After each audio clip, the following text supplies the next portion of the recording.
श्रीमन नारायण नारायण नारायण, लक्ष्मी नारायण नारायण नारायण।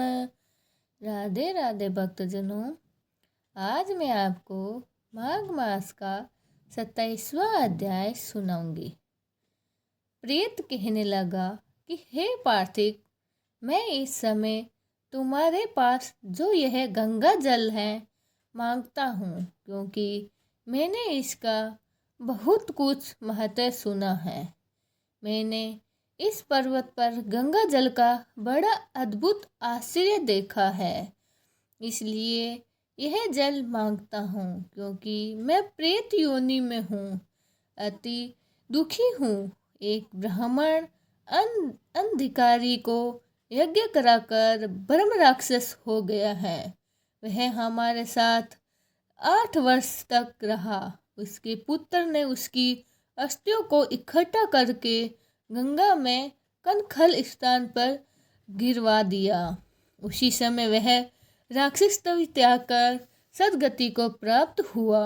यह मैंने प्रत्यक्ष देखा है, इसीलिए मैंने तुमसे प्रार्थना की है कि मैंने पहले ही तुमको जन्म में तीर्थ स्थानों में बड़े बड़े दान लिए थे और उसका प्रायश्चित नहीं किया था। इसी से मैं हजारों वर्ष तक इस प्रेत योनि में, जिसमें अन्न और जल मिलाना अति दुर्बल है, दुख पा रहा हूँ। इस योनि में मुझको हजारों वर्ष बीत गए हैं। इस समय आप जल देकर मेरे प्राणों को जो कष्ट तक आ गए हैं बचाओ। कुष्ठ आदि रोगों से भी मनुष्य प्राणों को त्याग करने की इच्छा नहीं करता। देवदूती कहने लगे कि ऐसे उस प्रेत के वचन सुनकर वह ब्राह्मण बड़ा विस्मित हुआ और वह अपने मन में विचार करने लगा कि संसार में पाप और पुण्य के फल अवश्य आ पड़ते हैं। देव, दानव, मनुष्य, कीड़े मकोड़े भी रोगों को पीड़ित होते हैं।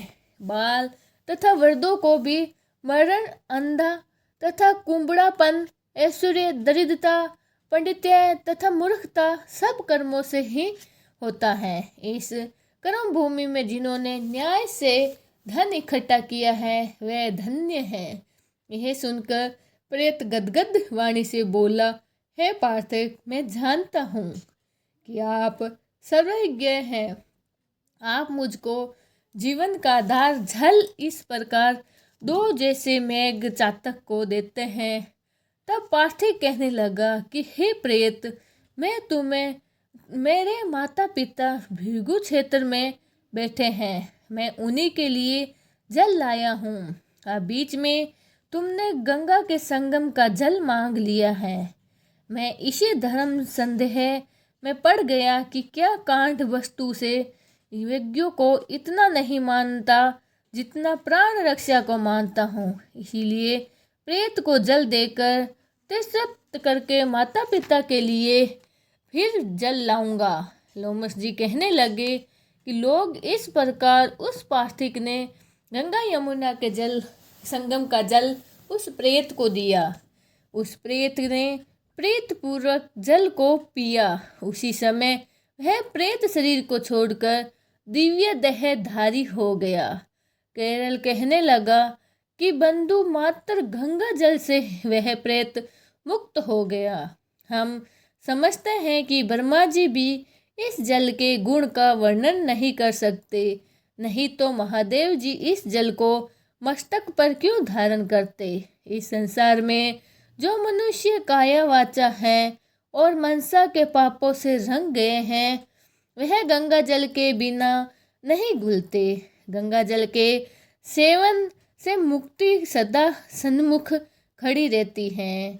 जिसके जल को स्पर्श करते हैं वह प्रेत प्रत्यत्व को छोड़कर मुक्ति को प्राप्त होता है। जो गंगा स्नान करता है वह वैष्णव पद को प्राप्त होता है। यदि संबंधी लोग गंगा जल से तर्पण न करें तो नरक में रहते हैं। रहने वाले पितर लोग स्वर्ग में चले जाते हैं और स्वर्ग में रहते हुए ब्रह्मदेव को प्राप्त होते हैं। गंगा जल के समान और कोई मुक्ति का समाधान नहीं। वह प्रेत वहाँ से चला गया और एक मास में जब माघ मास आया तो उसने सने हुए प्रयाग महात्म के अनुसार गंगा यमुना के संगम पर स्नान करके पिशाच शरीर को धारण कर भक्तिपूर्वक नारायण की स्तुति करता हुआ वह द्रविड़ देश का राजा गरुड़ से सेवित उत्तम विमान पर बैठकर इंद्रपुरी को गया। सो हे दिवज, यह इतिहास पापों को जल्दी ही नाश करता है। इससे धर्म का ज्ञान होता है। यह पुण्य यश तथा कीर्ति को बढ़ाने वाला है, ज्ञान तथा मोक्ष का देने वाला है। तुम भी सद्गति को पाने के लिए प्रयाग चलो। वहाँ पर हम ऐसा स्नान करें जो देवताओं को दुर्लभ होता है। वहाँ पर श्राप से पैदल हुआ पिशाचपन सब नाश को प्राप्त हो जाते हैं।